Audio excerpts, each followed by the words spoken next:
Bem-vindo ao podcast Estrangeiros e Peregrinos. A mensagem de hoje será apresentada por Dennis Allen.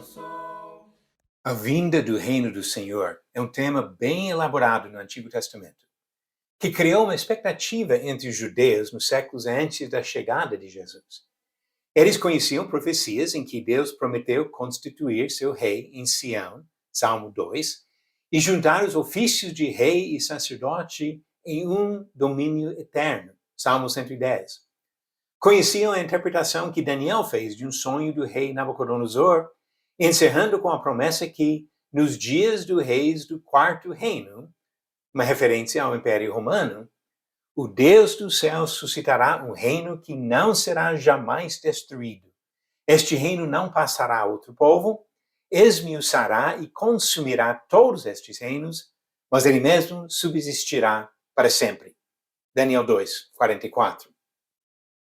Quando João Batista e Jesus Cristo começaram a pregar sobre a iminência do reino dos céus, Mateus 3, 2 e 4, 17, os judeus prestaram atenção. Alguns perguntaram para Jesus sobre a vinda do reino, Lucas 17, versículo 20. Nos últimos dias antes da crucificação de Jesus, a mulher de Zebedeu pediu que os seus filhos, Tiago e João, recebessem posições de influência no reino.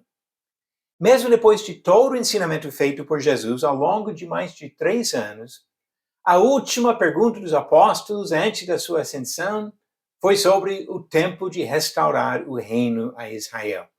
Atos capítulo 1, versículo 6.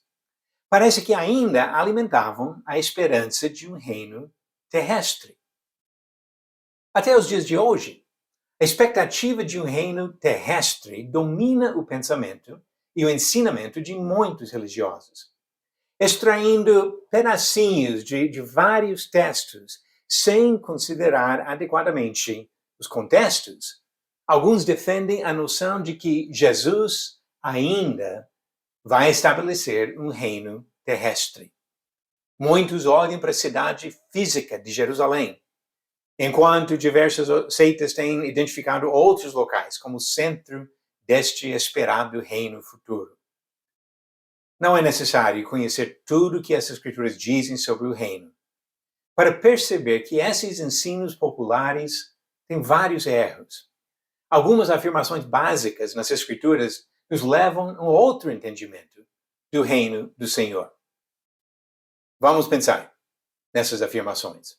Primeiro, Jesus disse que o reino de Deus chegaria antes da morte de alguns que ouviram seus ensinamentos pessoalmente, quase 2000 anos atrás. Em Marcos 9, versículo 1, ele disse: "Em verdade vos afirmo que, dos que aqui se encontram, alguns há que de maneira nenhuma passarão pela morte até que vejam ter chegado com poder o reino de Deus." Desta afirmação, podemos chegar a uma das seguintes conclusões. A. Jesus mentiu. B. Jesus fracassou e não conseguiu estabelecer seu reino. Ou C. Há pessoas com quase 2000 anos ainda andando por aqui esperando o cumprimento da profecia. Ou D. O reino foi estabelecido naquela geração, como Jesus disse. Qualquer pessoa que acredita de fato em Jesus sabe que ele não fracassou, que ele não mentiu, e sabemos que não tem pessoas de 2000 anos de idade circulando por aqui. O reino foi estabelecido naquela geração, exatamente como Jesus disse. Agora, segundo o ensinamento bíblico, em comentário feito 30 anos depois dessas palavras de Jesus, o apóstolo Paulo disse que o reino já existia.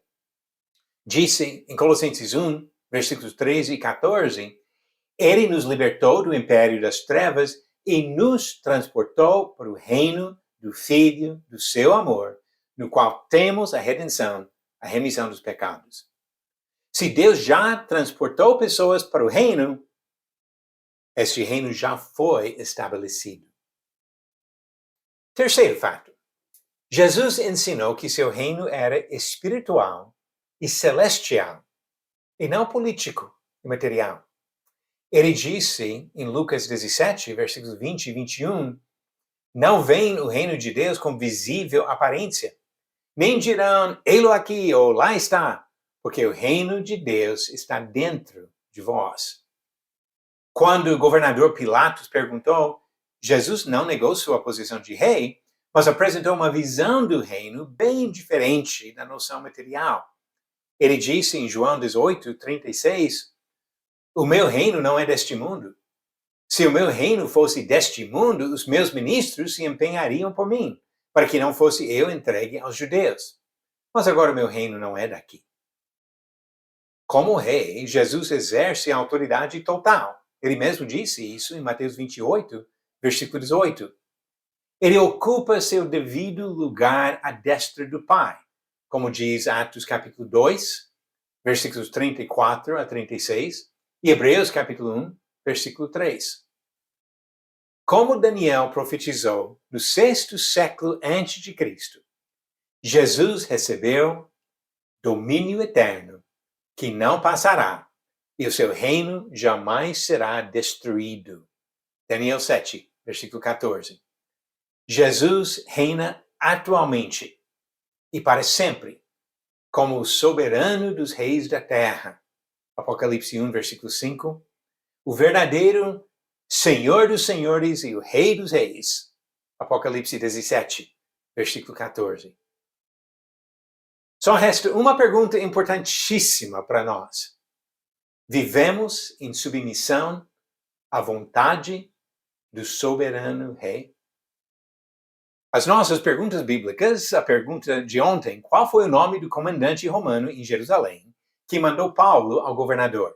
Alternativas: A. Cláudio Lísias, B. Pôncio Pilatos, C. Lúcio Agripa ou D. Tito Domiciano.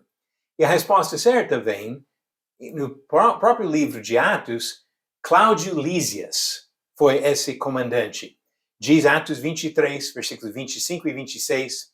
O comandante escreveu uma carta nestes termos. Cláudio Lísias ao excelentíssimo governador Félix. Saudações. E a nova pergunta. Quando Deus chamou Moisés para subir o Monte Sinai, como foi a aparência da glória do Senhor? Alternativas: A. Arco-íris, B. Fogo consumidor, C. Ouro polido ou D. Diamantes brilhantes. A resposta amanhã, no final do episódio 477. Ao invés de ficar olhando nas manchetes dos jornais para ver algum sinal da vinda do reino de Cristo, vamos entender que ele já está reinando, ele é o Rei dos Reis e que nós precisamos nos submeter em lealdade absoluta ao Rei eterno. Obrigado por nos acompanhar nessa jornada pelas Escrituras. Volte amanhã para ouvir mais uma mensagem do podcast Estrangeiros e Peregrinos. Seguimos pelo mundo a vida.